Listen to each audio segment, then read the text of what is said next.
Donc, débuter un régime d'éviction sans stress, oui, c'est possible. C'est pas toujours facile, mais quand on a des bonnes bases, on est vraiment capable de s'en sortir sans que ça ait l'air d'une énorme montagne style à l'Everest, là. On est capable de s'en sortir pour que ça ait l'air juste d'une petite butte ou d'une petite montagne de quartier.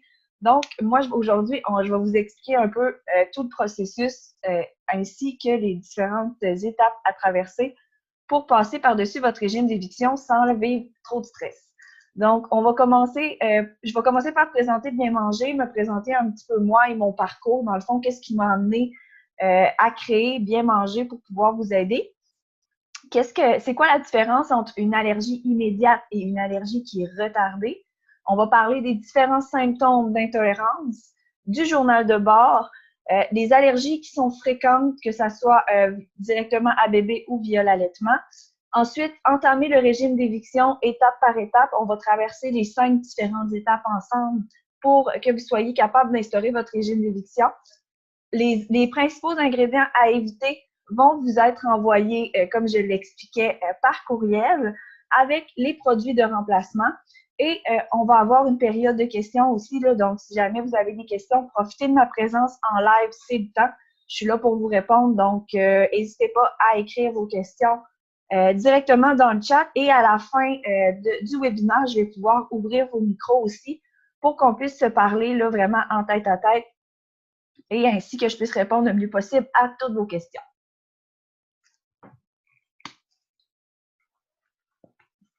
Donc, Bien manger, c'est parti de ma première grossesse. Je suis tombée enceinte quand j'avais 20 ans.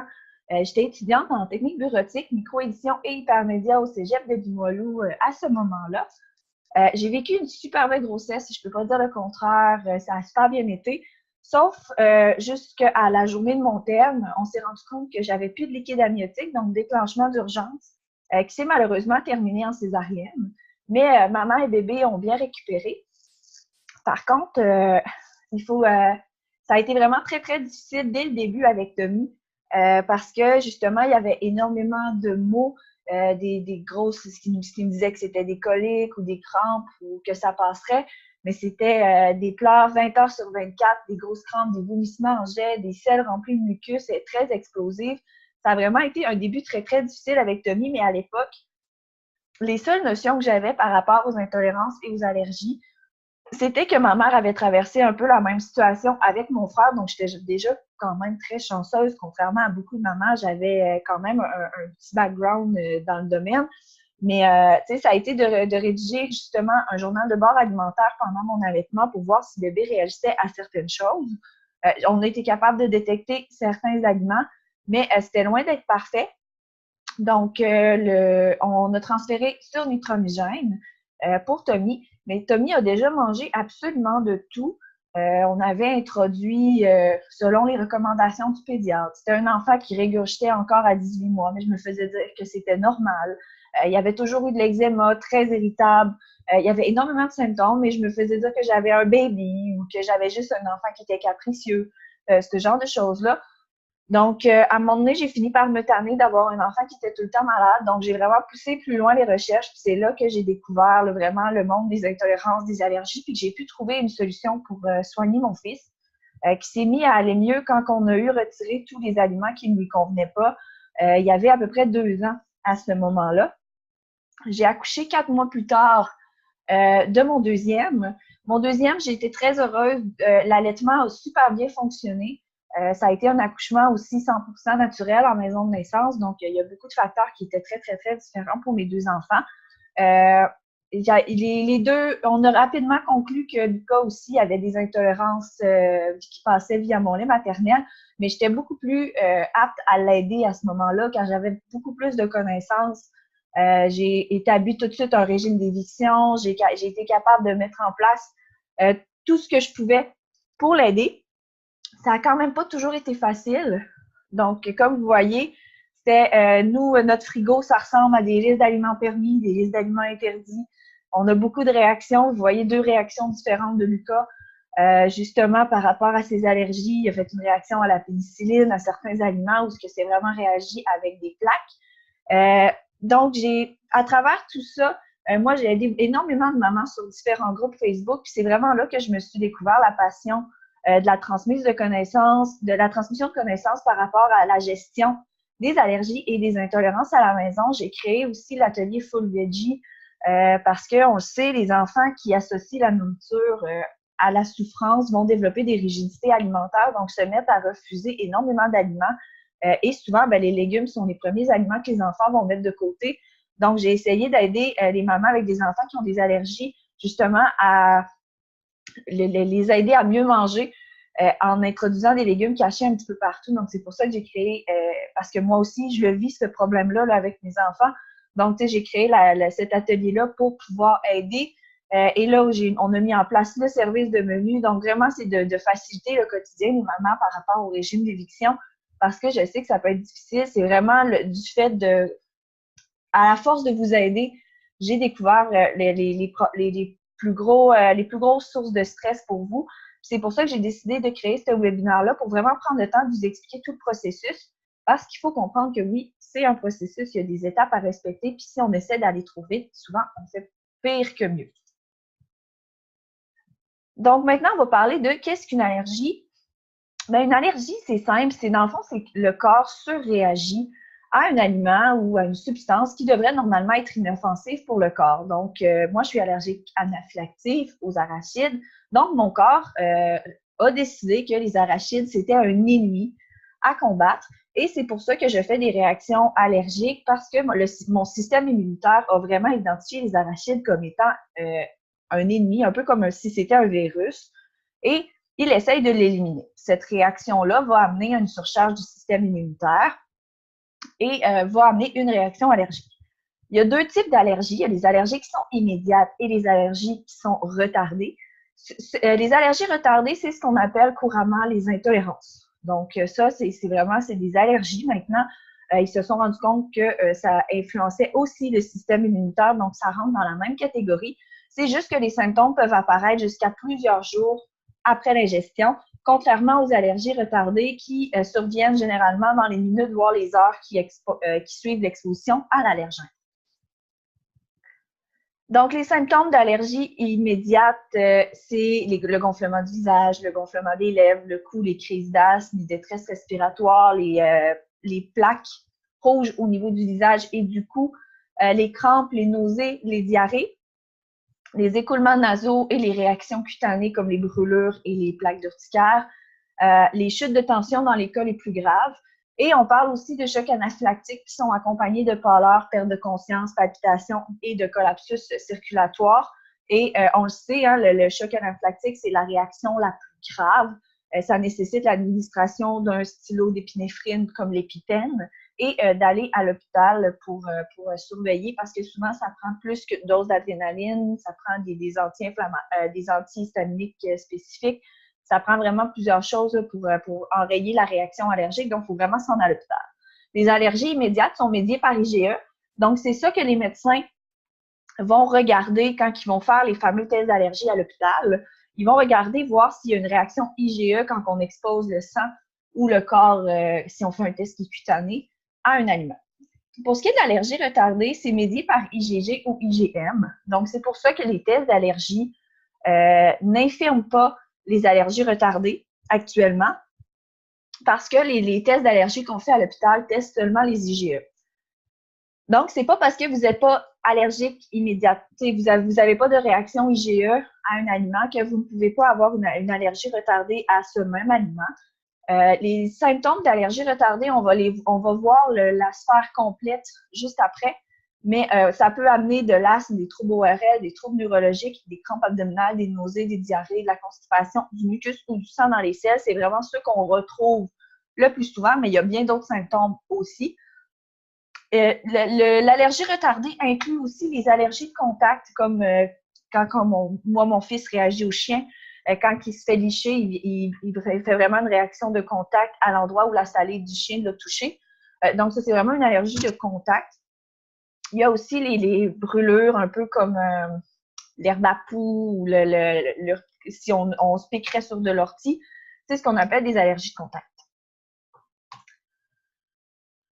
Donc, je vous parlais de tous les différents symptômes d'une allergie retardée. Donc, vous les avez toutes listées ici. Il y en a énormément. C'est pour ça que c'est souvent très difficile de bien diagnostiquer les allergies retardées. On va s'entendre qu'avec toute la liste des symptômes que vous voyez ici, c'est bien rare qu'un médecin va prendre le temps d'analyser vraiment l'ensemble de tout ça pour détecter, voir s'il y aurait possibilité d'une intolérance ou d'une allergie. C'est pour ça qu'il faut vraiment pousser ces recherches plus loin, faire la rédaction du journal de bord et vraiment de façon détaillée pour être capable de détecter justement c'est quoi les aliments qui causent problème. Il n'y a pas de test actuellement qui existe pour la détection des allergies retardées. Oui, il existe des tests de marqueurs IgG. Donc, comme on a parlé, certaines allergies retardées vont être médiées par ces IgG-là. On peut faire le test des marqueurs IgG avec un naturopathe.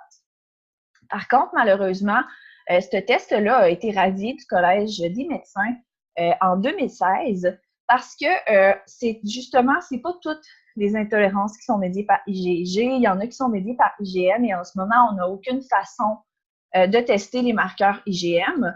De plus, les tests étaient souvent faits dans des compagnies un peu douteuses parce que malheureusement, il n'y a aucun contrôle qui est fait sur les compagnies elles-mêmes qui font les tests de marqueurs IgG. Donc, les résultats varient énormément d'une compagnie à une autre.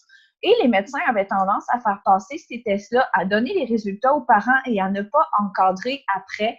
Quand on fait un test de marqueur IgG, c'est important de comprendre qu'il y a une procédure à respecter à travers tout ça. Oui, on retire les aliments un certain temps, mais ensuite, il faut les réintroduire selon un certain ordre et d'une certaine façon. Donc, c'est pour ça que ça prend vraiment un suivi qui est serré quand on fait ce genre de test-là, parce qu'il ne faut pas retirer tous les aliments de l'alimentation d'un enfant de façon sur le long terme, parce que là, on vient causer des troubles au niveau des carences alimentaires qui peuvent vraiment être graves sur le long terme.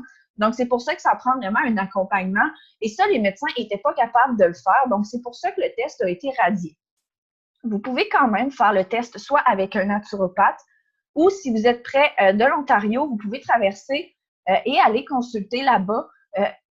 Pour eux, les médecins ont encore le droit de prescrire ce genre de test-là. Donc, ça pourrait être intéressant pour vous, si vous êtes proche de l'Ontario, de traverser pour aller passer le test. Pour ce qui est des différents symptômes, bien là, on va faire le tour rapidement des différentes sphères. Je vais juste prendre une petite gorgée d'eau.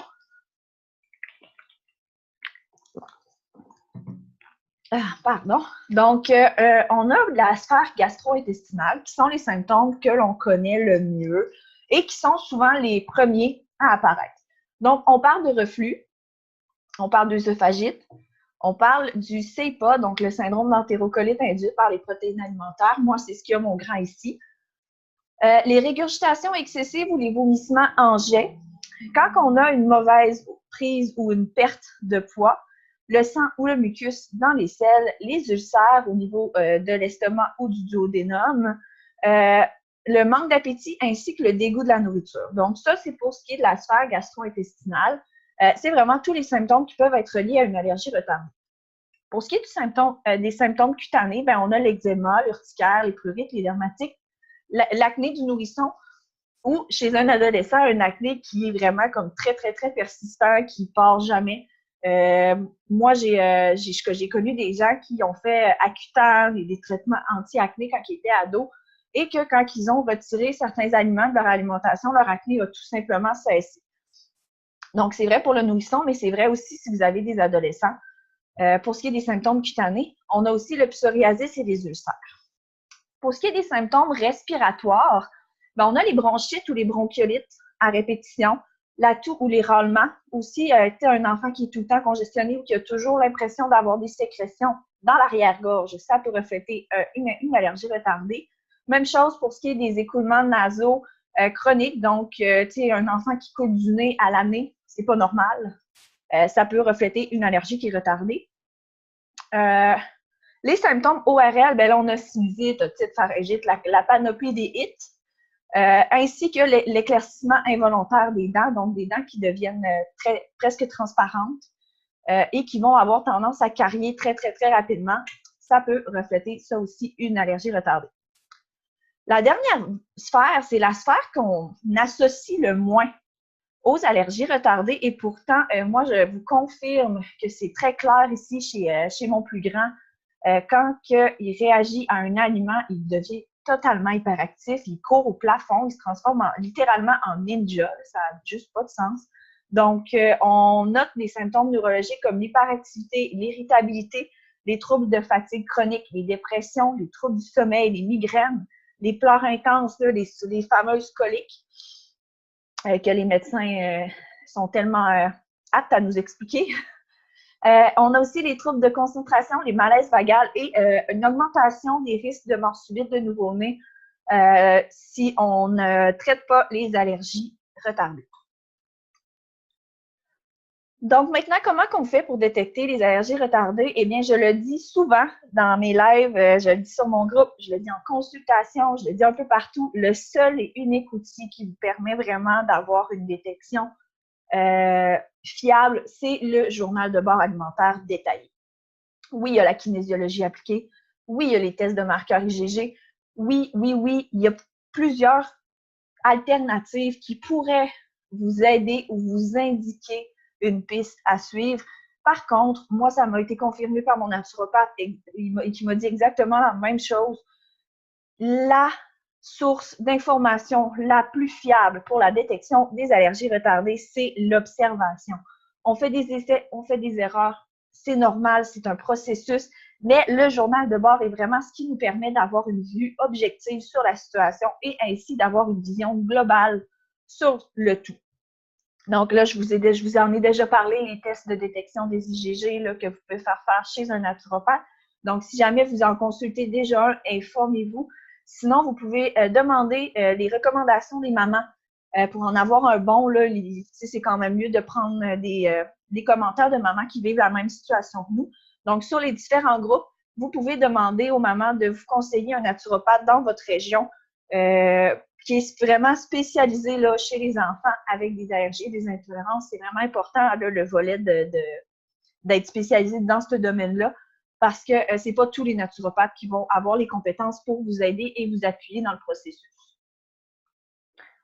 Donc, voici un exemple de journal de bord. Moi, c'est celui que j'utilise pour mes clientes qui viennent faire affaire avec moi pour l'analyse de journal.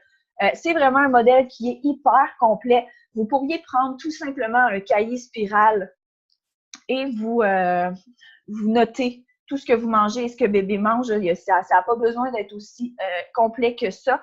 Par contre, c'est important, tout ce qui est symptômes dans la section du bas, vous devez le noter si vous observez une différence, si vous voyez là, que c'est présent ou non. Il faut vraiment tout noter. Tout ce qui est dans la sphère de symptômes qu'on a regardé précédemment, là, si vous voyez qu'il y a des symptômes qui apparaissent, il faut noter. Donc, on parle ici de tout ce que maman mange, tout ce que bébé mange, les régurgitations, les vomissements, l'appétit, l'humeur, les selles, l'état de la peau, le niveau d'énergie, le reflux, l'eczéma, la toux et les râlements, les congestions nasales et les écoulements nasales. Et je vous demande toujours aussi de mettre ou je vous suggère surtout, là, de mettre un commentaire général sur comment vous avez trouvé votre journée avec votre enfant. Parce que oui, ça se peut qu'il y ait une journée qui ait plus d'énergie sans que ça soit une intolérance. Ça se peut qu'il y ait une journée qui fasse plus de sel sans que ça soit aussi une intolérance. Les enfants, c'est compliqué. Hein? Il y a tout le temps 58 millions de facteurs à prendre en compte. Les dents, les virus, les vaccins. Il a mangé une pelletée de terre. Il est arrivé ci, il est arrivé ça. Il y a toujours plusieurs choses à prendre en compte et c'est vraiment pour ça qu'il est important d'avoir un journal de bord qui est hyper détaillé pour être capable de regarder la vision dans son ensemble. C'est pas vrai que ce qui se passe aujourd'hui, vous allez vous en rappeler encore dans un mois quand ça va être le temps d'analyser votre journal. Donc, plus vous allez en mettre dans votre journal de bord, plus vous allez être capable d'avoir une vision claire de comment allait votre enfant à ce moment-là. Donc, c'est pour ça que vous voyez mon modèle de journal que j'utilise est vraiment très détaillé et vous n'êtes peut-être pas obligé d'aller aussi loin, mais c'est quand même important de voir à ce que tous les aspects soient notés. Maintenant, les aliments qui sont très fréquemment problématiques, eh bien, on connaît très bien le fameux trio d'enfer PLV, PB, soya, donc protéines du lait de vache, protéines bovines et soya. Qu'est-ce qui explique que énormément d'enfants réagissent à ce trio-là, c'est premièrement que les enfants n'ont pas les enzymes pour digérer le lait de vache avant 3 mois. Donc, les enzymes qui sont nécessaires à la digestion du lait de vache ne sont pas présentes au niveau du système digestif. Donc, c'est impossible que les enfants tolèrent bien le lait de vache à la naissance. Par contre, il y a certains enfants qui vont être beaucoup plus sensibles que d'autres, ce qui va amener certains enfants à réagir vraiment très fortement, tandis que d'autres, ça va juste être des petites coliques, des petits maux de ventre, des petites crises le soir, et après 3-4 mois, c'est terminé, il n'y en a plus. Les protéines du lait de vache, protéines bovines et soya sont 3 protéines qui se ressemblent énormément au niveau moléculaire. Donc, c'est pour ça que c'est rare qu'un enfant réagisse à un et pas à l'autre. Mais c'est loin d'être impossible. Donc, votre enfant peut réagir seulement au PLV, peut réagir seulement à PLB, PB, peut réagir seulement aussi à PB et soya et tolérer les PLV. Il n'y a absolument rien d'impossible dans le monde des allergies, mais ça reste que quand on débute un régime d'éviction, souvent, on parle de couper au moins PLV et PB en premier et d'ici 2 à 3 semaines plus tard, ça va pas mieux, on coupe le soya dû à la similarité des protéines. Les 3 viennent souvent ensemble. Certaines mamans vont décider de couper les 3 tout de suite. Ça, c'est un choix qui est totalement personnel et c'est à vous de le faire. Vous allez le voir dans les étapes par rapport à justement aux 5 étapes que vous allez devoir traverser pour votre régime. Vous allez devoir fixer vos limites et voir aussi jusqu'où vous croyez être capable d'aller. Et dans le fond, ça va être à vous d'établir ça pour vous-même. Ensuite, d'autres aliments qui causent souvent problème, on a les œufs, le maïs, les légumineuses, les noix, les fruits à coque, les grains. Donc, là, on parle des céréales, que ça soit avec ou sans gluten. La caféine, les sulfites, poissons et fruits de mer, ainsi que bananes et avocats. Oups! On n'est pas parti dans le bon sens. Donc, maintenant, débuter le régime étape par étape. Donc, vous les voyez ici, les 5 étapes pour passer à travers le début du régime sans que ça paraisse comme une énorme montagne. Donc, l'étape numéro 1, c'est le choc. Ensuite, on s'informe, on fait le ménage, on fait le plan et on part. On va passer les étapes une par une. Donc, ça ici, c'est vraiment le processus complet. Puis, c'est vraiment important que vous passiez à travers ce processus-là pour vous enlever une grosse partie du stress qui vient avec le début du régime d'éviction. Donc, premièrement, le choc. Quand on se rend compte que notre enfant a des intolérances alimentaires et qu'on doit faire un régime d'éviction, il faut premièrement prendre le temps d'avaler la nouvelle. C'est pas le genre de chose qui est nécessairement facile à avaler, surtout quand on est maman et qu'on n'a jamais eu à vivre avec les allergies et les intolérances, que ça soit pour nous ou pour un membre de notre famille, parce qu'on connaît pas ça. Donc, c'est sûr que c'est un stress, on ne sait pas dans quoi qu'on s'embarque. Donc, faut prendre le temps d'encaisser la nouvelle. On s'assoit, que ça soit, une demi-heure, 1 heure. S'il faut que tu ailles pleurer ta vie dans ton lit pendant 1 heure, fais-le. Mais prends le temps vraiment d'encaisser la nouvelle. C'est le temps aussi de poser des questions. Si tu connais des mamans dans ton entourage qui ont allaité des enfants, même si tu ne sais pas qu'ils ont fait un régime d'éviction, écris-leur, parle-leur-en. Trouve-toi, c'est rare qu'on n'a pas aucune amie qui a allaité dans notre cercle. On s'entend que l'allaitement revient quand même assez, il y en a de plus en plus là, qui recommencent à allaiter. Donc, la majorité d'entre nous avons au moins 1 ou 2 mamans qui ont déjà allaité dans notre cercle d'amis. Donc, posez-leur la question, comment ça s'est passé, même si elles n'ont pas nécessairement fait un régime d'éviction, elles vont pouvoir vous donner des indicatifs par rapport à l'allaitement en général. Comment ça s'est passé pour elles, l'allaitement? Est-ce que ça a été facile tout de suite? Est-ce qu'ils ont vécu des difficultés, que ce soit avec ou sans régime d'éviction? Au moins pour que vous partiez avec une vision qui est globale et concrète de la situation. On a tendance souvent à idéaliser l'allaitement et à penser que les régimes d'éviction, c'est hyper compliqué quand finalement, l'allaitement peut être très difficile avec ou sans régime. Le régime d'éviction peut finalement être super facile à suivre. On part beaucoup avec des idées préconçues et c'est pour ça qu'il faut prendre le temps justement de s'asseoir, d'en parler avec quelqu'un qui l'a vécu ou qui au moins a allaité un enfant pour avoir des faits et non pas juste des oui-dire. Prendre le temps d'avaler la nouvelle et de voir où on en est, nous, par rapport au début du régime d'éviction. Certaines vont n'encaisseront pas bien le choc et vont décider de passer directement aux préparations commerciales. C'est un choix et vous avez totalement le droit de le faire aussi. Moi, je ne suis pas là pour juger que ce soit préparation ou allaitement, mais il faut comprendre aussi que les préparations contiennent des allergènes aussi qui sont présents. Donc, la seule façon d'avoir à 100% le contrôle de la composition du lait de bébé, c'est par l'allaitement avec régime d'éviction. Mais ce n'est pas toujours facile et ce n'est pas toujours faisable non plus pour la maman.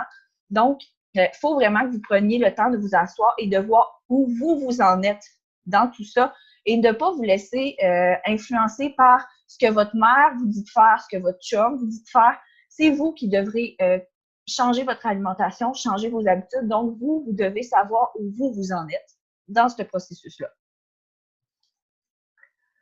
Ensuite, ben, on s'informe. Là, on s'en va chercher les ingrédients à éviter. On va voir les différents groupes de mamans. On s'ajoute sur ces groupes-là si on n'y est pas déjà. Mais on va poser des questions par rapport à c'est quoi vos coups de cœur, c'est quoi vos recettes que vous aimez. Prenez le temps d'aller poser des questions.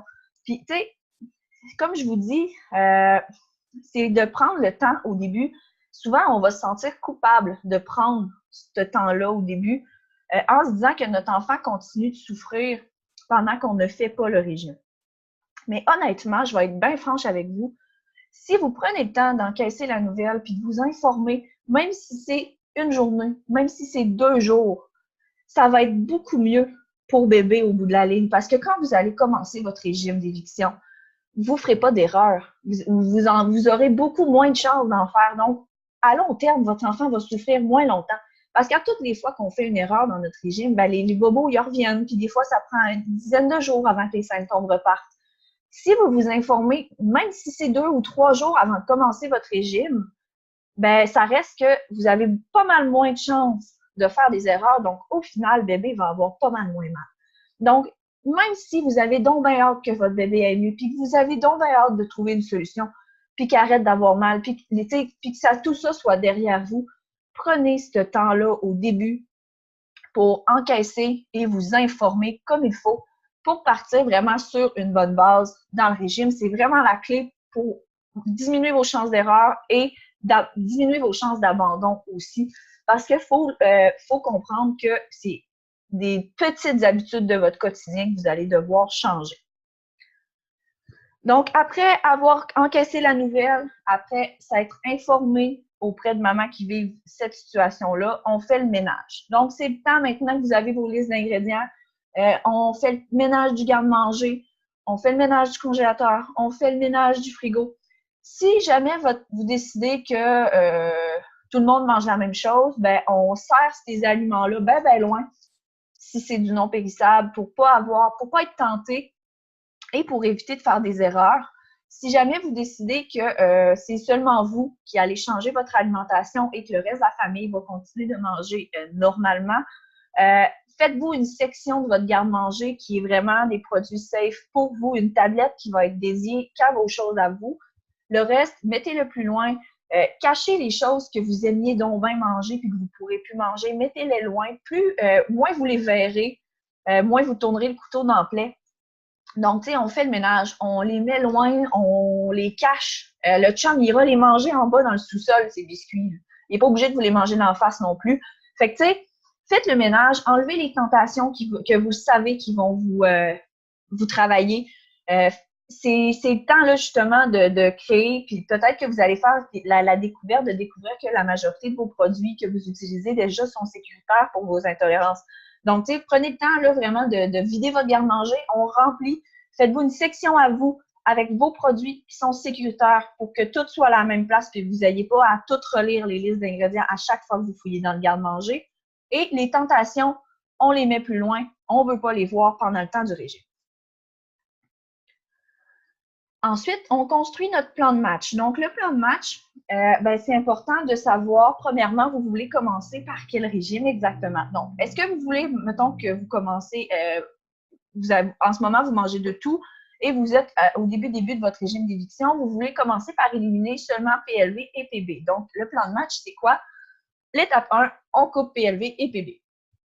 Donc, vous allez vous construire au moins 3 semaines de régime avec des collations, des recettes, que ça soit acheté ou des recettes que vous faites, là, peu importe, mais construisez votre menu pour les 3 prochaines semaines. Parce que la première étape, c'est d'éliminer les PLV et les PB pendant au moins 3 semaines.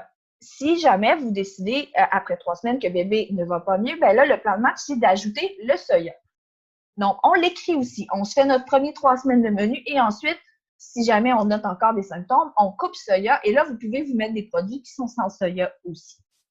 Donc, prenez le temps là, vraiment de regarder où vous en êtes, qu'est-ce que vous voulez faire, de trouver des recettes qui vous conviennent, des choses que vous voulez tenter, des produits que vous aimeriez acheter. Avec votre guide, ça va être super facile quand vous allez le recevoir dimanche. Vous allez vraiment pouvoir regarder ce que vous voulez acheter dans les produits qui sont commerciaux. Ça va vraiment vous donner un bon indicatif, mais prenez le temps vraiment de vous asseoir, faites votre liste d'épicerie, vos courses en fonction des recettes que vous voulez essayer.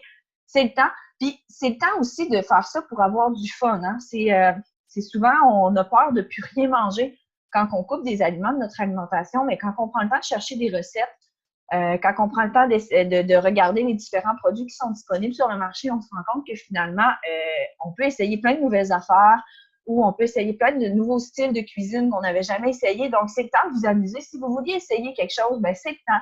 Faites-le.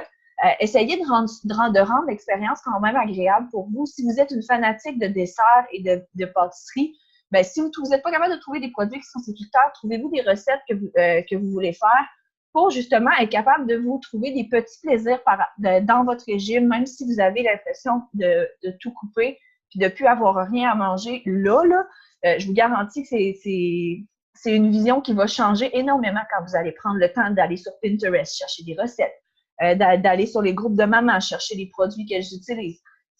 Quand on prend vraiment la peine de se plonger là-dedans, on se rend compte qu'au final, on voit ça souvent bien plus gros que ça l'est. Et c'est pour ça que le plan est important.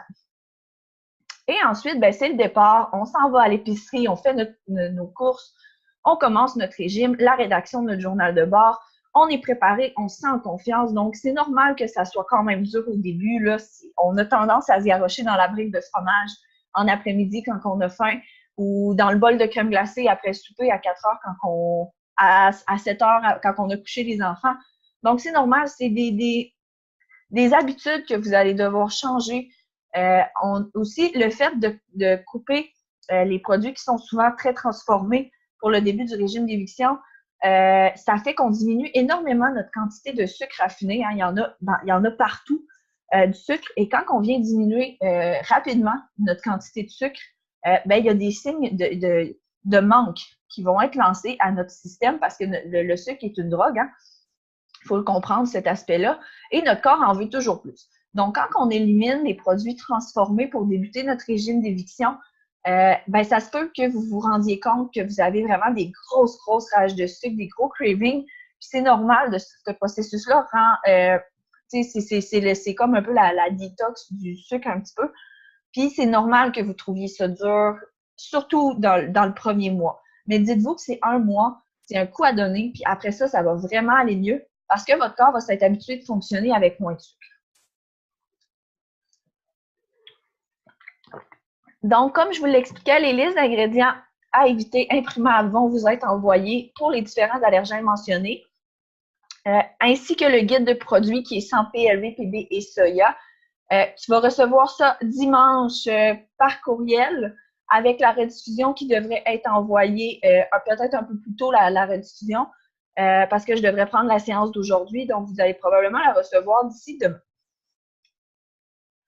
N'oubliez pas de valider votre inscription par mail afin de recevoir le guide et la rediffusion. Donc, les inscriptions vont être faites tout de suite après le webinaire.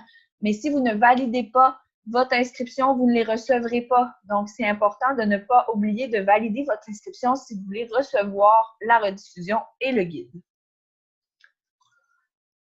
Donc, on va commencer la période de questions. Donc, je vais quitter ici le partage d'écran et je vais répondre à vos questions. Donc, je vois qu'il n'y a pas de questions dans le chat. Vous pouvez débarrer votre micro. Non, je n'ai pas. Donc, je vois Claudia, tu as débarré ton micro. Est-ce que tu avais une question? Ben oui, en fait, ben, il y a quelques informations que tu as dit que là, ça allait éclaircir les choses sur lesquelles je me questionnais. Moi, Oui. présentement, ça va faire 3 semaines en fin de semaine que je fais le régime. Là, moi, j'ai commencé tout de suite produits lait de vache, protéines bovines puis soya. OK. Puis là, j'ai vu vraiment une diminution des crises, mais il y en a encore, là. Il y en a au moins, avant, des fois, il pouvait y en avoir comme toute l'après-midi, puis la soirée, puis tard le soir. Puis Mhm. là, on en a, mettons, une le soir, généralement, des fois une en fin d'après-midi. OK. Fait que là, je me suis dit, ben, je vais continuer parce que ça fait pas tout à fait 3 semaines. Puis j'avais écrit sur le site de SOS Bébé Reflux, puis tu m'avais suggéré là, d'attendre tu sais, un bon mois là, avant de aussi d'analyser mon journal alimentaire puis tout ça. Oui. Mais là, je me disais, là, je vais attendre jusqu'à début septembre, dans le fond. Mais si elle a encore des crises à ce moment-là, là, c'est là que je suis un peu perdue parce que là, moi, je me disais, fin septembre, je vais essayer de réintroduire soit soya ou je vais réintroduire un aliment pour voir comment elle réagit. Mais si elle a encore des crises, dans le fond, il faut que je coupe quelque chose d'autre, c'est ça? Ben, souvent, le fait qu'il reste encore des crises, ben, c'est là qu'on va se pencher sur le journal de base, justement, pour voir si on est capable de faire le lien avec un aliment. Euh, souvent, si tu écris vraiment tout ce que tu manges à l'intérieur, tu vas être capable de faire une analyse en regardant chaque jour de crise, est-ce qu'il y a un aliment qui revient tout le temps? Si tu n'es pas capable de faire la distinction, ça doit être un aliment que tu consommes régulièrement, comme le maïs, le gluten, les œufs. C'est souvent des aliments qu'on consomme partout. Il y en a dans tout, Plus le souvent, gluten, les ouais. œufs. Donc, ça pourrait être un indicateur. Mais là, comme je te dis, c'est vraiment du cas par cas. C'est d'analyser ton journal. Là, tu arrives à ton 3 semaines. Fait que tu pourrais vraiment prendre la peine de t'asseoir puis regarder ton journal. Moi, je n'offre pas le service d'analyse avant un mois, mais toi, tu peux faire ton analyse quand même à la maison. C'est juste que moi, en 3 semaines, c'est tout nouveau, tout beau. Je ne veux pas vous faire payer pour une analyse qui, au final, ne sera pas concluante. Oui, je comprends. C'est vraiment plus pour ça que je dis que je n'analyse pas avant un mois. Mais toi, tu peux faire l'analyse au bout de 3 semaines à la maison, voir si tu n'es pas capable de faire un premier lien entre un aliment. Je ne sais pas si ces décrets sont à tous les jours. Oui, elle en a pas mal à chaque jour encore, là. OK. Mais c'est parce que, tu sais, là, avec l'information que tu as donnée, je me dis, tu sais, là, au départ, je me disais, elle a-tu sa crise pas mal, tu sais, après les 2 heures après que je l'ai allaitée, puis la crise est en lien avec ce que j'aurais mangé avant l'allaitement, mais là, pas nécessairement, là, dans le fond. Non, c'est ça. L'aliment que tu consommes, tant que toi, tu ne l'as pas sorti de ton système digestif, dans le fond, l'enfant est réexposé à chaque tétée.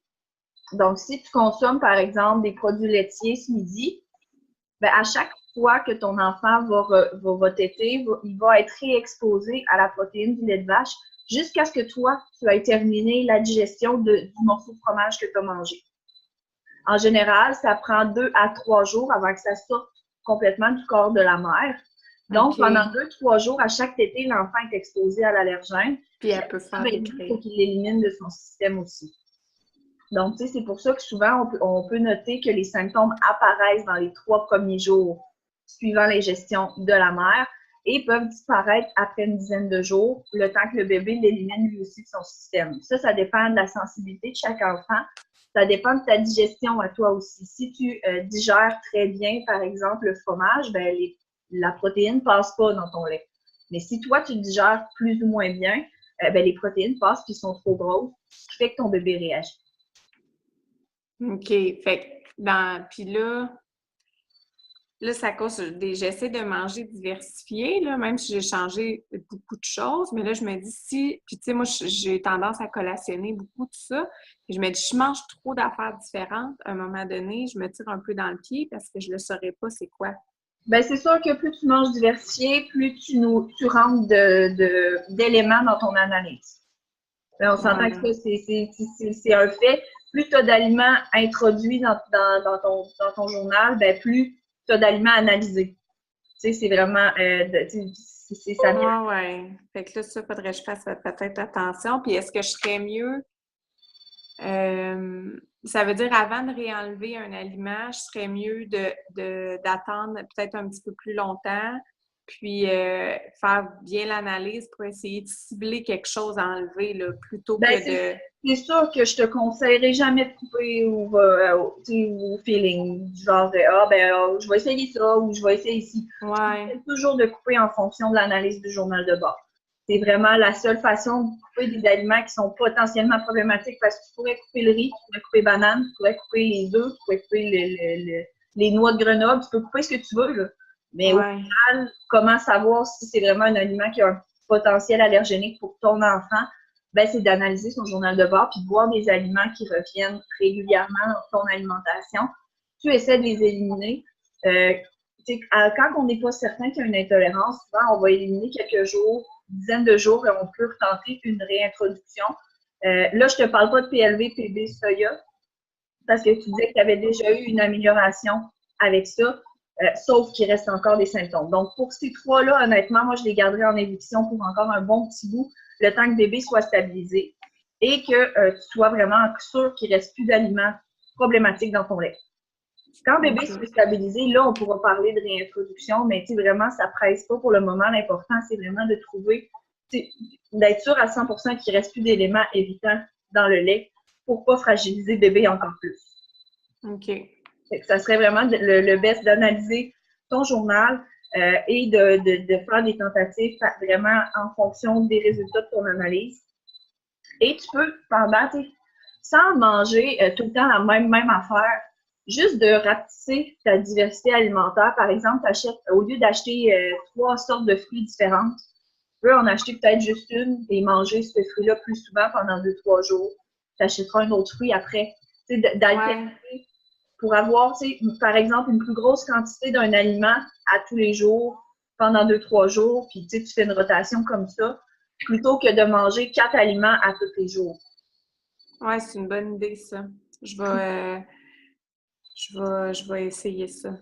Parce que tu peux, mettons, tu t'achètes, au lieu d'acheter un sac de pommes puis un sac de clémentine avec des bananes, tu peux acheter juste un sac de pommes. Ouais. Quand tu auras fini tes pommes, tu achèteras un sac de clémentine. Après ça, tu achèteras une grappe de bananes. C'est vraiment d'y aller comme manger un peu plus souvent la même chose pendant 2-3 jours, puis après ça, tu changes d'aliment comme ça. En étant exposé en plus grande quantité à cet aliment-là aussi, ça va être plus facile pour toi de noter si la petite réagit. Puis là, de ce que je comprends, il faut que je ratisse plus large dans mon journal alimentaire que ce que j'aurais mangé dans les heures précédentes. Là. Oui, il faut tout noter dans le fond. Les reflux, la peau, les sels, à quelle heure les tétés sont donnés, à quelle heure tu manges, qu'est-ce que tu manges, qu'est-ce que la petite mange, si elle prend des médicaments, de l'homéopathie, des huiles essentielles ou quoi que ce soit. Il faut vraiment tout noter. Plus vous avez d'informations dans votre journal de bord, plus vous allez être capable de faire une analyse qui est complète au bout de la ligne. Donc, quand tu vas recevoir la rediffusion du webinaire, tu pourras peut-être faire un pause quand on est à la page de présentation de mon modèle à moi, mais tu pourras vraiment noter tous les symptômes qui sont dans les différentes sphères. C'est vraiment d'englober le plus possible pour être capable de faire une analyse complète au bout. OK. Puis ça, généralement, là, de ce que je comprends, comme toi, tes enfants, ils ont suivi à avoir les allergies, tout ça. Mais est-ce que, j'entends beaucoup aussi dire qu'il y en a que ça se résorbe aussitôt que le système devient plus mature. Est-ce que c'est la majorité? J'essaie d'avoir un petit peu d'espoir. Les allergies, c'est très, très instable avant 6 ans. OK? Il n'y a absolument rien de fixe avant l'âge scolaire. Les allergies vont et viennent avec le changement du microbiote intestinal, avec les changements hormonaux. Et c'est deux choses qui sont énormément variables avant 6 ans. Pourquoi? Parce que le système est immature. L'enfant n'a pas terminé de maturer tous ces systèmes. Juste le clapet n'est pas mature avant 12 mois. Donc, tu sais, c'est normal qu'il y ait des troubles digestifs. Les reflux sont tout à fait normaux chez les bébés en bas de 12 mois. Ce qui n'est pas normal, c'est quand ça vient avec de la douleur, quand ça vient avec un surplus d'acide, quand ça vient avec des vomissements. C'est là que ça devient plus normal. Donc, oui, il y a des chances que ça parte, il y a des chances que ça reste. Ça varie énormément d'un enfant à l'autre. Mais en général, quand on parle d'allergie retardée, ça part avant l'âge de 6 ans. Si c'est encore là à 6 ans, ben là, on peut parler de quelque chose qui va être plus permanent ou qui peut repartir à la puberté, aux grossesses, si c'est quand on a des petites filles, la ménopause, tout ce genre de choses-là. Comme moi, j'ai des allergies, j'ai été allergique à la moutarde depuis que j'ai 14, aux arachides depuis que j'ai 14 mois. À la puberté, on a découvert mon allergie à la moutarde. Ma dernière grossesse, j'ai développé une allergie au mois.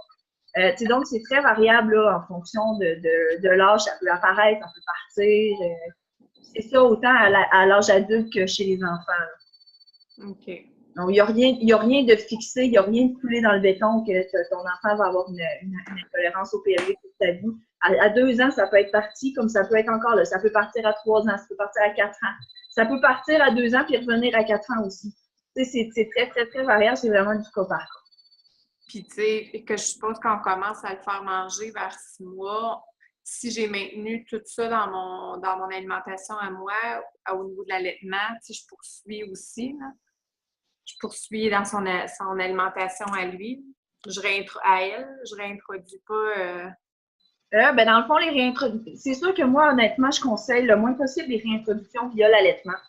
Pour la simple et unique raison que si tu réintroduis via ton lait est contaminé pendant plusieurs jours.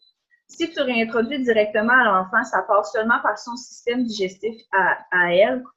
Donc, ça va être beaucoup moins long avant qu'elle l'élimine. Donc, les réactions vont être moins importantes. OK. Donc, au final, bébé va souffrir beaucoup moins au bout de la ligne. OK, je savais pas ça. Donc, moi, c'est mon conseil personnel. Certains médecins m'ont recommandé d'y aller via l'allaitement, mais moi, personnellement, j'ai bien de la misère avec ça parce que tu vas contaminer ton lait pendant plusieurs jours, puis après ça, il faut que le bébé l'élimine de son corps aussi. Fait qu'elle va peut-être être exposée à une protéine, oui, qui est plus fractionnée via l'allaitement. Sauf que le problème, c'est que elle va être exposée pendant un méchant bout si jamais elle réagit. C'est ça, c'est un bon 10 jours, dans le fond, à peu près, grosso Ben, modo. en tout et partout, pour une ingestion, si, mettons, tu manges une fois du soya, on parle en général, là, après 10 jours, les derniers symptômes sont à peu près partis. Le mucus, c'est le dernier, souvent, à partir, ou les propriétés, au niveau des selles, c'est les derniers symptômes qui partent. Mais, tu sais, toi, tu vas avoir l'aliment dans ton lait pendant 3-4 jours. Ton enfant va l'avoir dans le ventre aussi, le temps d'éliminer, puis après ça, il faut que le corps répare les dommages qui ont été faits par l'exposition. Donc, c'est pour ça qu'on parle, là, en tout et partout, d'à peu près une dizaine de jours. OK. Moi, les réintroductions, je conseille vraiment plus directement. Puis, on parle, évidemment, officiellement, là, les recommandations pour ce qui est du temps d'éviction d'un aliment qui a été détecté comme étant allergénique chez l'enfant, c'est de 6 à 12 mois.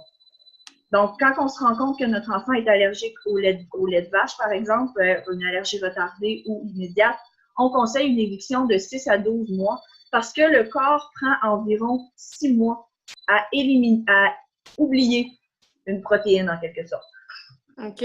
Le corps va oublier la protéine du lait de vache. Donc, quand on réexpose l'enfant à cette protéine-là, on a beaucoup plus de chances que celle-ci soit acceptée par le corps et que le système immunitaire ne la prenne pas comme un ennemi. Je ne sais pas si tu comprends. Oui, non, je comprends. Excuse, je prends des notes en même temps. Non, il n'y a pas de trouble. J'essaie juste d'être claire. Non, c'est clair. Puis j'aurais une dernière question. Peut-être que l'autre a une question aussi. Là, j'arrête pas. Là, je peux prendre une pause puis tu reviens. Non, vas-y. Regarde, on est dedans. On va terminer ensemble. Puis je passerai à Claudie après si jamais elle a des questions elle aussi. Peut-être que tes questions à elle vont avoir répondu aux siennes, là, donc il n'y a pas de problème. On verra si Alexandra a des questions aussi, si elle veut écrire dans le chat ou si elle veut les poser avec son micro, il n'y a pas de problème. Parfait. En fait, j'ai l'impression d'avoir posé tantôt, là, mais je me questionne encore. Mettons, parce que des fois, il y a des journées, elle n'a presque pas de crise, on est, mon Dieu, elle va vraiment mieux. Puis là, le lendemain, elle râle beaucoup. Puis là, tu sais, comme là, les 2 derniers jours, je trouve que c'est pire, là. Elle a beaucoup de reflux, puis ça y occasionne de la douleur, puis on l'entend vraiment réavaler. Puis là, les crises sont un petit peu plus longues puis intenses. Ça revient un petit peu comme au début, mais moins de crises dans la journée, mais la crise, mettons qu'elle a, est un peu plus longue que ce qu'on avait eu dans les journées précédentes, en tout cas. Fait que là, à ce moment-là, ça peut-tu être quelque chose encore que j'ai mangé vraiment quelques jours avant ou ça officiellement, on regarde 24 à 48 heures avant le début des crises. OK. Moi, je commence toujours par regarder 24 heures. Dans les 24 heures avant le début des crises, qu'est-ce que j'ai mangé? Est-ce qu'il y a quelque chose là-dedans qui revient à chaque jour que j'ai une crise? Si elle fait une crise mercredi, elle a fait une crise le dimanche, puis elle a fait une autre crise la semaine d'avant, le jeudi. Est-ce que dans les 24 heures précédant ces 3 crises-là, il y a un aliment qui est revenu, que ce soit un produit qui soit transformé, un produit? Est-ce qu'il y a quelque chose qui est revenu dans ce délai-là? OK. OK? Si jamais tu n'es pas capable de trouver avec les 24 heures précédentes, tu peux étirer à 48 heures. Mais ça reste que, généralement, les réactions commencent à apparaître dans les premières 24 heures. Donc, ça va déjà te donner une bonne idée de ce que tu es capable de voir. Si il y a un aliment qui revient toujours dans les 24 heures précédant les crises, tu le mets de côté et tu réessayes plus tard. Voir si je le mets de côté pendant quelques jours. Puis, tu l'élimines complètement. Moi, je dis tout le temps à peu près 10 à 15 jours. Fait que tu élimines cet aliment-là 10 à 15 jours, le temps que ça soit complètement éliminé de ton système et du système de bébé. Et tu retentes. Voir est-ce que les crises reviennent quand je remange cet aliment-là.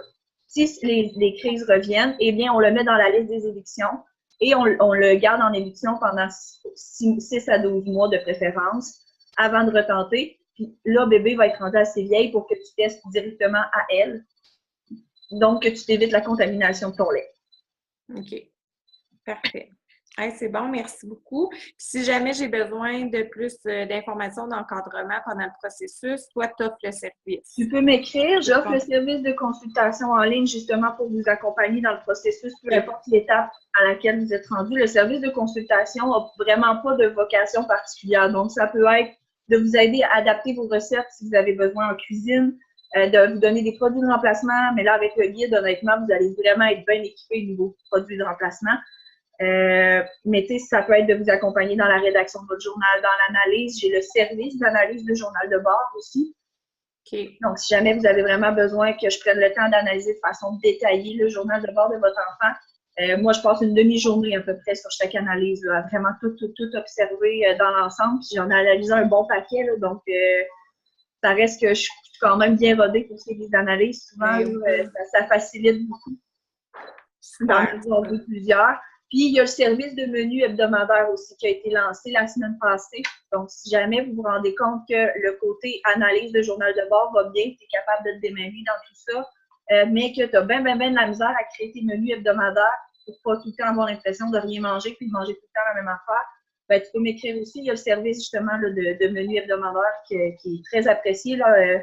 Les mamans qui l'ont essayé à date sont bien contentes. Oui, bien super. Ça, merci. Ben, ça fait plaisir. Je vais refermer ton micro, mais si jamais tu as d'autres questions, entre-temps, tu auras juste à le réouvrir. Parfait. Merci. De rien. Donc, Claudia, est-ce que tu m'entends? Ça, c'était moi, ça. Ah, OK, parfait. Donc,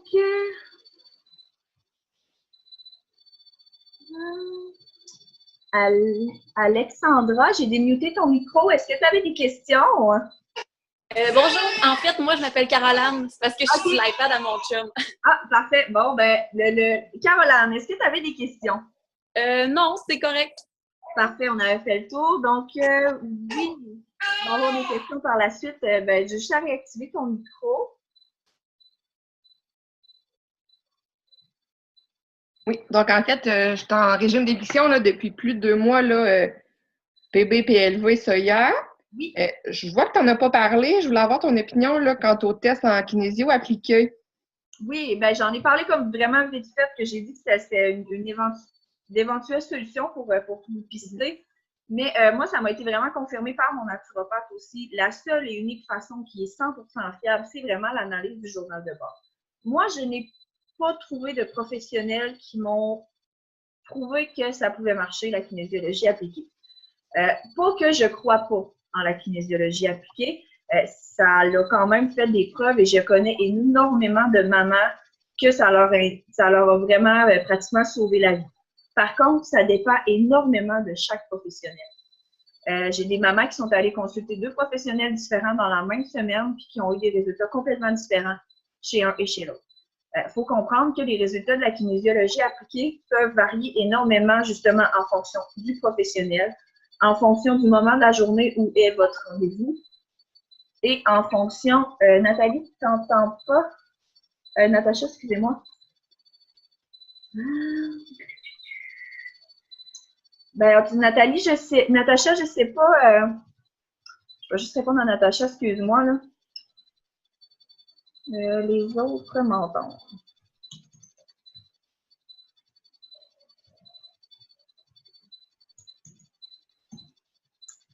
Donc, excusez, je vais juste répondre parce qu'elle ne m'entend pas.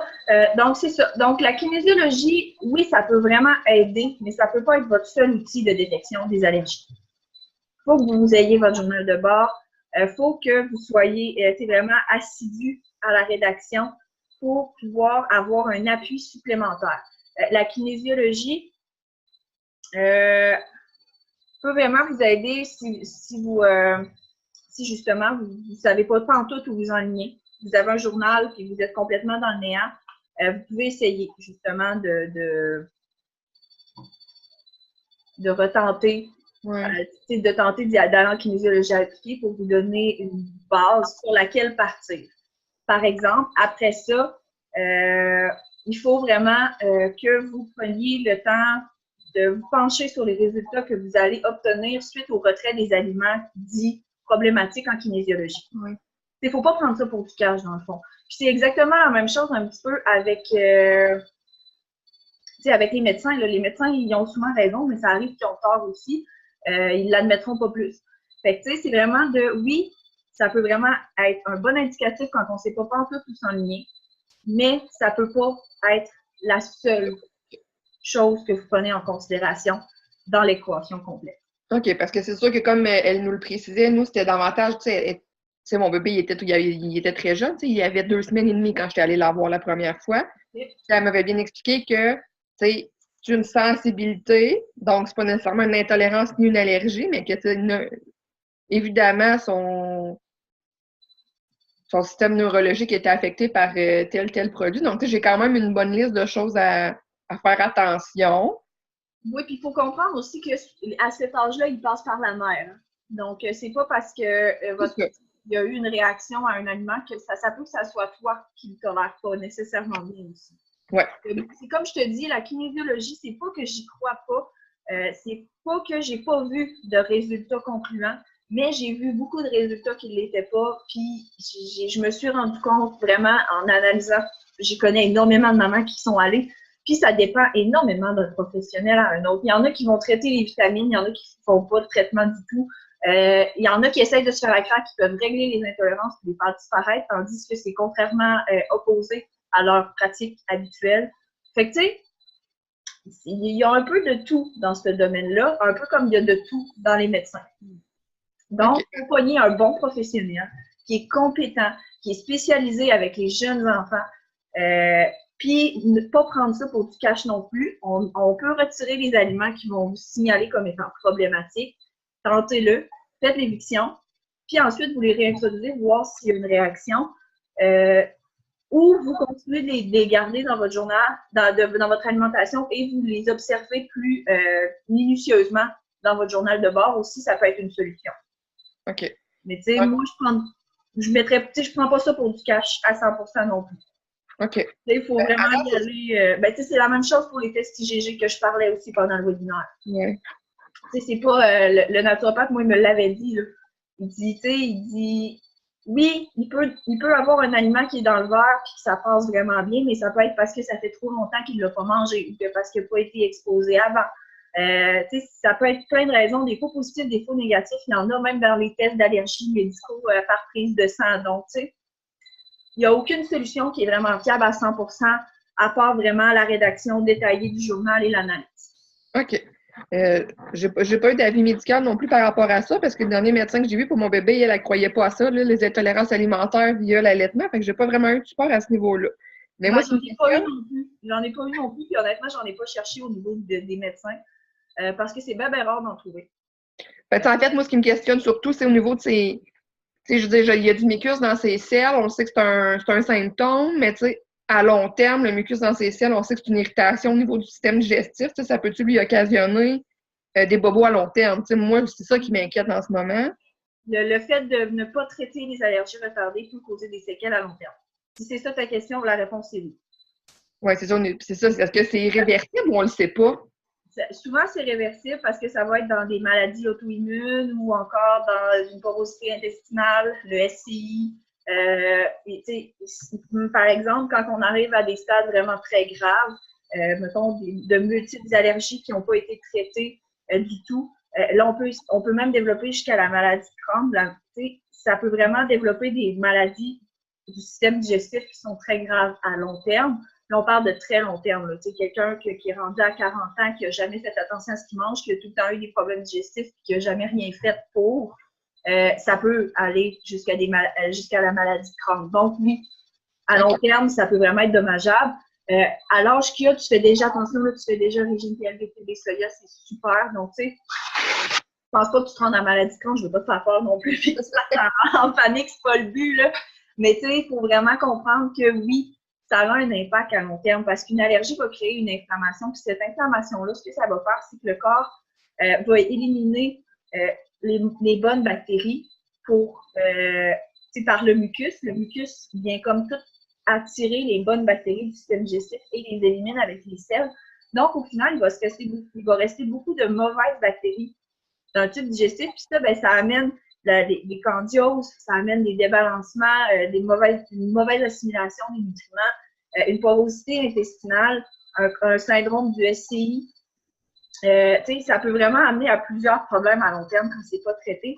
Donc, c'est pour ça qu'il faut le plus tôt possible prendre la peine de se pencher sur le problème et de trouver les aliments là, qui conviennent pas. OK. J'ai une autre question. Je vais encore me référer au test de la kinésio parce que c'est elle qui m'a quand même éclairée et qui m'a donné la réponse suivante.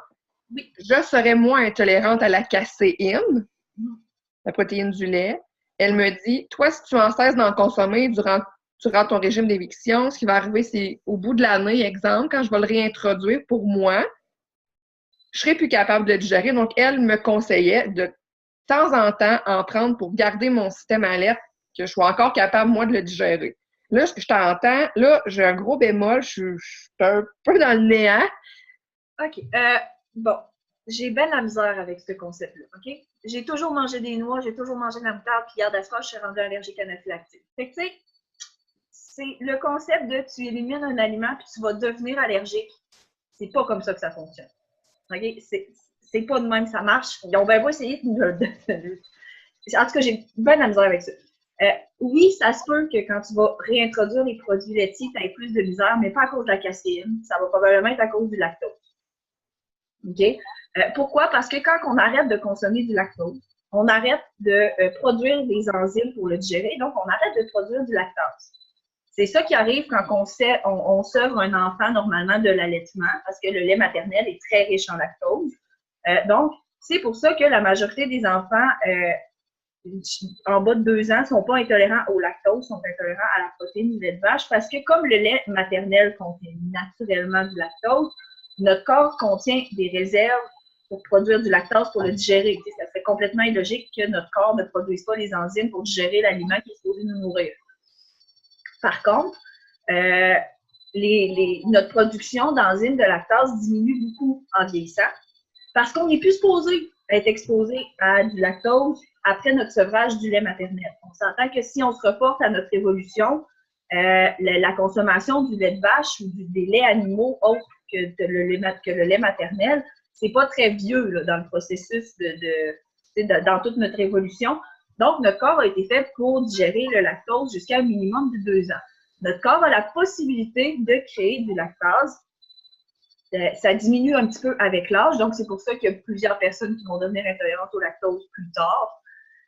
Mais c'est pas parce que tu l'élimines complètement que tu vas devenir intolérante au lactose non plus. Ça se peut juste que tu aies besoin d'une adaptation quand tu vas réintroduire, que pour toi, il faut que tu le réintroduises tranquillement et non pas d'un coup, pour justement que ton corps recommence à produire du lactase et que tu n'aies pas de problème. Mais ça ne sera pas la caséine qui va te causer problème quand tu vas réintroduire si tu la tolères maintenant.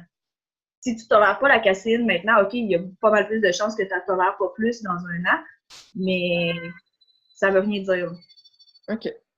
Puis ma dernière question, c'était, je veux dire, comme ça fait un bout quand même qu'on est en régime. J'ai pas la réponse du nutritionniste puis d'un médecin. Comme je dis, j'ai pas vraiment eu de support jusqu'à présent. Tu sais, oui, je trouve ça facile d'éliminer, ben facile, on s'entend, là, c'est pas si évident que ça, d'éliminer les aliments. Mais moi, ce qui m'embête, surtout, c'est pour le soya. On sait que ça peut se retrouver à petite quantité partout. C'est concernant les épices. Tu sais, je suis capable de vraiment les aliments bruts, le couper, mais quand c'est écrit épices dans une liste d'ingrédients, c'est là que je suis vraiment embêtée de dire est-ce que je le prends ou je le prends pas? Moi, honnêtement, je vais être bien franche avec toi. C'est rare que j'ai coupé quelque chose de mon alimentation juste parce qu'il y avait le mot épices. OK? À moins que j'aille noter, j'ai essayé ça, cet aliment-là, c'est la seule fois qu'il était nouvelle. Il y avait juste le mot épices, c'était pas détaillé, puis le bébé a réagi. Je vais prendre la peine d'appeler la compagnie pour voir. Mais je ne l'éliminerai pas de prime abord parce qu'il est marqué épices, parce qu'il est marqué épices partout. Oui. C'est bien rare que ça contienne du soya au bout de la ligne. Okay? C'est pas comme si c'était général qu'il y avait du soya dans toutes les épices. En général, il n'y en a pas, mais il peut en avoir. Okay? Donc, moi, le mot épices, c'est pas le genre d'aliment que j'ai éliminé de prime abord, mais je faisais plus attention quand je l'analysais dans mon journal de bord. OK. Puis, d'être plus à l'affût. Tu peux complètement éliminer, puis à la limite réintroduire un produit à la fois. Tu peux prendre la peine d'appeler toutes les compagnies. Celles qui sont dans le guide, ils ont été approuvées, là, les sont sans PLV, PB, soya, épices compris. Mais honnêtement, c'est bien rare que j'ai appelé dans une compagnie puis je me suis fait dire qu'il y avait du soya dans une épice. En fait, ça m'est jamais arrivé personnellement. OK. Puis ta position quant au fait de peut contenir qui contient tel aliment, est-ce qu'il faut vraiment être frileux ou encore là, on est mieux d'y aller par observation? Moi, au début, jusqu'à ce que bébé soit stabilisé, j'ai lié. OK. Jusqu'à ce que bébé soit stabilisé. Une fois que bébé est stabilisé, tu peux réintroduire. C'est important de comprendre que les mentions peut contenir ou peut contenir des traces de sont tout à fait volontaires au Québec. C'est pas obligatoire. C'est pas obligatoire. OK. Ce n'est pas obligatoire, c'est volontaire. Donc, quand ils prennent la peine de le mettre, c'est quand même que les risques sont présents. Okay? Ça, il faut le prendre en considération. Ils calculent qu'un cinquième des produits marquants peut contenir X, Y, Z, va en contenir. Donc, c'est quand même 1 sur 5. Tu peux être chanceuse puis jamais en pogner, comme tu peux être chanceuse puis pogner juste ceux qui sont contaminés. C'est vraiment de voir. Moi, je commence par éliminer complètement au début. Et à la limite, quand bébé est stable, on peut réintroduire et noter plus facilement les réactions. Vu que le bébé est stabilisé, ben, on le voit plus vite quand il réagit à quelque chose, donc c'est plus facile. OK. Pour le moment, moi, ça fait le tour de mes questions. Parfait. Merci. Donc, je voulais savoir, les filles, je vais rouvrir vos micros. Est-ce que vous aimeriez voir un petit aperçu du guide que vous allez recevoir? Ben oui. Oui, parfait. Donc, je vais vous le montrer. Il n'est pas terminé. Donc, oups, c'est pas celui-là. Ici.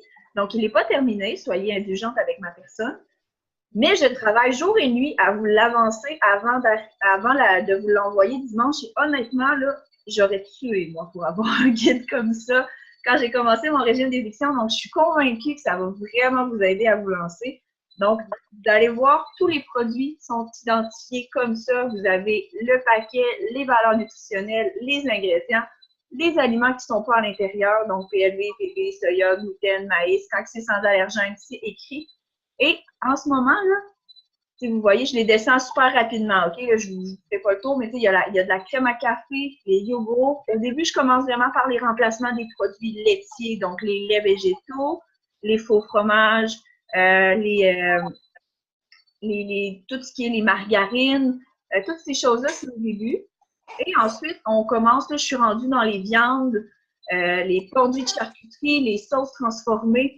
Donc, tu sais, vous voyez, là, vous allez vraiment avoir du stock là-dedans pour vous mettre de quoi sous la dent, là, même si vous êtes sans produits laitiers, sans protéines bovines, sans soya, sans bien plus d'affaires, en fait, parce que la majorité des compagnies sont sans plusieurs allergènes.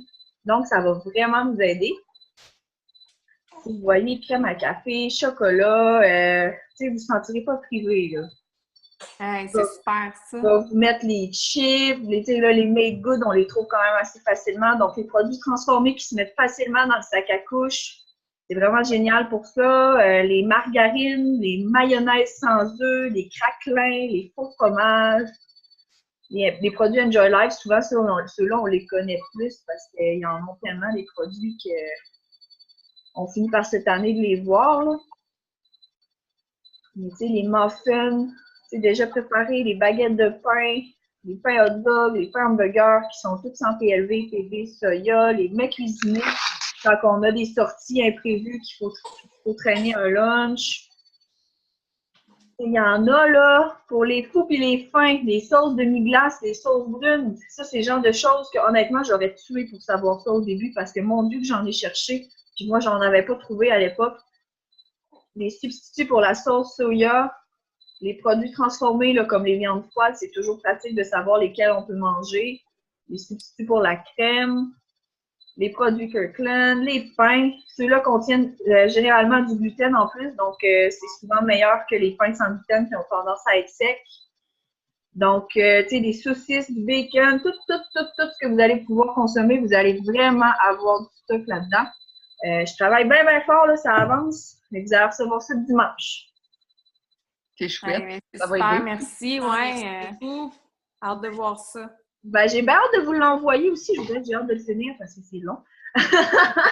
Oui. Mais ça va vraiment vous aider, ça, j'en suis convaincue. C'est pour ça que je vous le fais, là. Mais non, sérieux, vous allez avoir de quoi là, de vraiment solide entre les mains pour commencer votre régime. Donc, si jamais vous n'avez pas entamé le processus et que ça vous stresse, là, vous allez pouvoir vous enlever ce stress-là qui vous n'avez pas. Vous allez savoir quoi manger, puis vous n'aurez pas l'impression d'avoir rien permis. Donc, c'est ça. Donc, est-ce qu'il y avait d'autres questions? Là, non, mais je suis sûre que moi, je vais en avoir après. Il n'y a pas de problème. Vous pouvez m'écrire en privé. Vous pouvez aussi sur le groupe. Je ne sais pas si vous êtes sur le groupe associé à la page. Si vous voulez manger avec des allergies, vous pouvez écrire aussi vos questions directement sur le mur. Il y a 450 mamans dans ce groupe-là. Puis, c'est toutes des mamans qui vivent avec la joie des allergies, elles aussi. Donc, tu sais, ils connaissent les produits, des recettes, des sites, des ressources. La majorité vont pouvoir répondre à beaucoup de vos questions aussi, vous donner des trucs et des astuces qui, elles, les ont aidés aussi quand ils ont commencé le régime. Comme je vous l'ai dit, il y a vraiment la partie d'encaisser le choc puis de prendre la peine de s'informer sur ce qui se fait puis de parler aux mamans qui l'ont vécu. Ça va vraiment vous aider à traverser ce processus-là. C'est important qu'on se soutienne entre nous aussi. On le sait que c'est pas nécessairement tout le temps évident. On se ramasse souvent isolé quand on commence un régime d'éviction parce qu'on peut plus trop sortir au restaurant, on a peur du jugement des autres.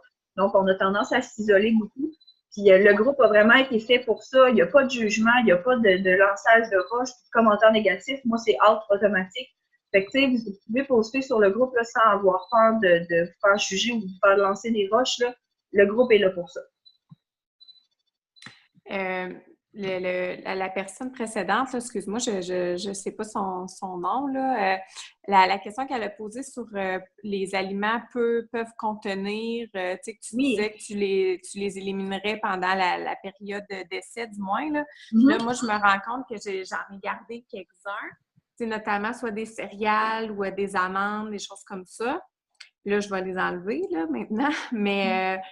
Comme c'est sur une base volontaire que les compagnies l'indiquent sur les étiquettes de leurs produits, est-ce qu'on devrait téléphoner justement pour le savoir, ça aussi, ou c'est un peu comme les épices, s'ils ne l'ont pas indiqué, c'est que probablement que les risques ne sont pas si élevés, puis on ne devrait pas être trop stressé avec ça? Ça dépend pourquoi. Par exemple, si tu veux manger des chips, puis qui est marqué huile végétale dans les ingrédients, mais qui n'est pas marqué peut contenir ou contient du soya. Ça, c'est le genre de choses que si tu ne prends pas la peine d'appeler la compagnie, prends au moins la peine de demander sur des groupes spécifiques aux allergies, voir s'il y a des mamans qui l'ont déjà fait ou si ça passe pour elles ou des choses comme ça. Parce que, mettons, l'huile et la lestine de soya ne font pas à déclaration obligatoire. OK. Donc, il y a certaines choses comme ça qui valent la peine de prendre un peu plus, de faire un peu plus d'efforts puis d'appeler la compagnie. Ça peut arriver aussi que de l'huile végétale, ben, ça change de source. Ils prennent l'huile la moins chère du moment quand ils font un batch de patates. C'est déjà arrivé, moi, un lot de Lay's, qui normalement n'amène pas de réaction chez la majorité des enfants, ben, un lot qui avait été contaminé au soya, moi, mon fils avait réagi. Okay. Donc, c'est vraiment de voir, quand tu vas recevoir la liste des ingrédients invités, dans le fond, c'est sûr que moi, je te conseille toujours d'appeler quand tu n'es pas sûr ou sinon de venir leur poser la question sur le groupe. Il y a le groupe Cuisine sans allergènes aussi qui a plus de membres. Donc, ce qui peut être intéressant aussi pour poser des questions par rapport aux listes d'ingrédients et de voir, dans le fond, si avec la compagnie, la réponse qu'ils vous donnent, si vous êtes satisfaite, puis vous prenez la chance ou non. C'est comme moi, j'ai toujours ou à peu près consommé des choses pouvant contenir des arachides, même en étant allergique, puis j'ai jamais eu de problème. Okay. Mais moi, j'ai pris la peine d'appeler les compagnies, connaître leur processus de fabrication, de savoir dans l'usine, c'est comme la margarine Luvel ne contient pas de soya à l'intérieur. Par contre, la chaîne de production voisine produit de la poudre de soya, qui est très volatile. Donc, moi, quand j'ai su ça, ben, j'ai pris la décision, suite à la réaction de mon fils, que je ne donnerais plus ça, parce que les chances de contamination étaient beaucoup trop grandes, et pourtant, ce n'était pas écrit peut contenir des traces de. Il y a certaines compagnies qui vont afficher très clairement les peut contenir. Ça, j'ai tendance à leur faire confiance. Quand on voit qu'il est écrit contient ou peut contenir, puis que, mettons, le soya n'est pas inscrit là-dedans, moi, je fais confiance à la compagnie et je consomme. Par contre, si j'ai aucune mention contient, peut contenir ou chose comme ça, je vais avoir tendance à être un peu plus sceptique. OK. Tu vois qu'il y a des compagnies qui font des efforts et qui les inscrivent. Puis tu vois qu'il y a des compagnies qui n'en font pas. Moi, je vais me fier plus aux compagnies qui font des efforts. Oui, ça fait bien du sens. Parfait. Je vais revérifier mes aliments dans mon garde-manger, je pense bien. Mais tu sais, juste de faire le ménage aussi, tu peux m'écrire en privé, m'envoyer des photos des produits que tu as en ce moment qui peuvent contenir. Moi, la majorité du temps, je les connais quand même très bien, là, donc je vais être capable de te dire si j'ai déjà vu des gens réagir à ce produit-là ou non, donc ça pourra te donner une chance. Mais c'est sûr qu'au début, moi, je conseille toujours de les éliminer, au moins le temps de stabiliser bébé pour être sûr qu'on n'ait pas de contamination à quelque part qui vienne brouiller les cartes et qu'on ne sache pas trop pourquoi. Parfait. Oui. Concernant, là, tantôt, tu parlais que tu confectionnais des menus finalement adaptés à nos intos ou allergies. Mais bref, là, je veux dire, je pense qu'on a reçu un message que tu étais enceinte et qu'elle allait bien. Oui, je suis enceinte de 36 semaines. Le service va quand même rouler. Mais c'est juste que j'ai restreint le nombre de menus que je produis en ce moment. Je me suis fixé une limite. Je ne peux pas prendre plus que tant de menus par semaine parce que sinon, après mon accouchement, je ne serais pas capable de fournir. Mais là, en ce moment, il reste des places. Vous pouvez aller sur le site Internet, vous allez avoir les informations. Je mets les informations à jour sur le nombre de menus disponibles.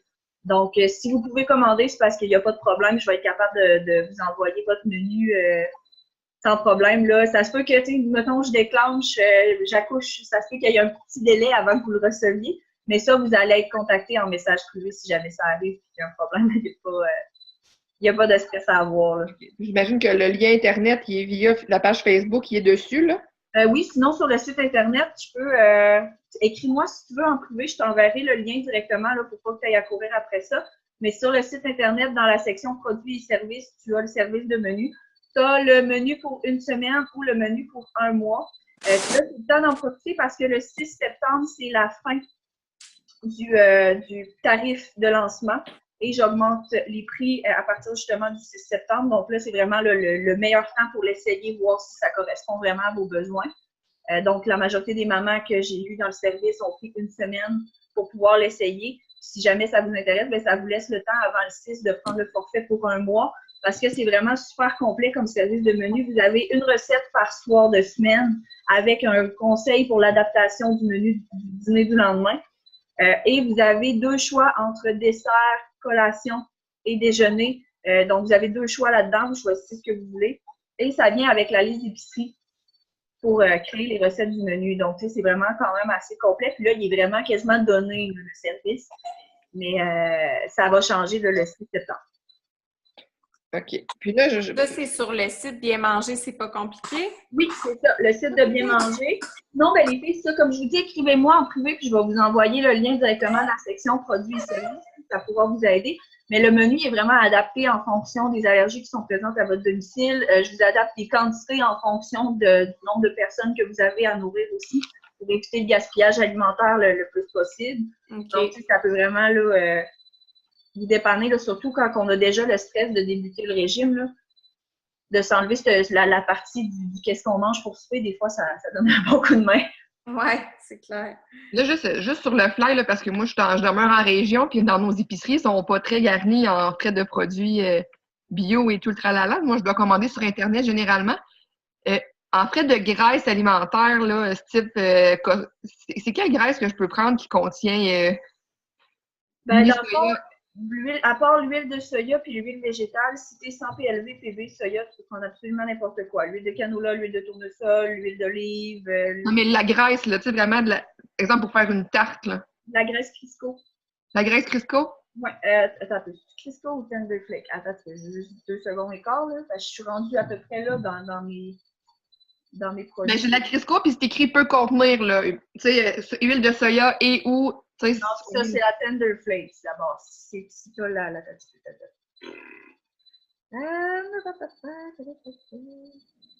cherche mon document.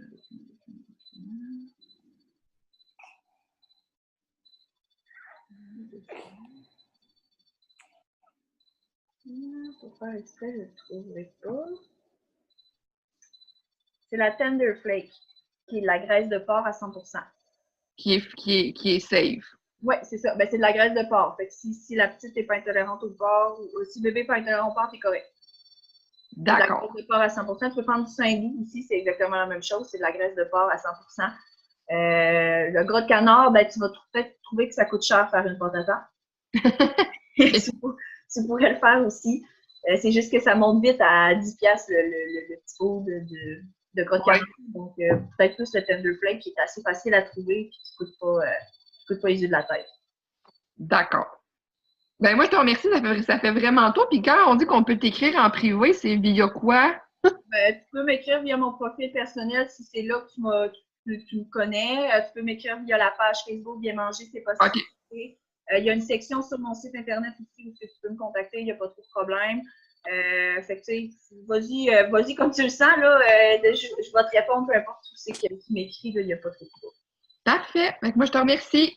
Oui, merci beaucoup pour le webinaire puis toutes les informations, là, c'est vraiment apprécié. Ben, ça fait plaisir. J'espère que j'ai répondu à toutes vos questions. Puis si jamais il y en a d'autres qui popent dans les prochains jours, je n'arrive pas de m'écrire. Je vais être là. Je ne charge pas quand on m'écrit en privé sur Facebook, là, fait que je n'arrive pas.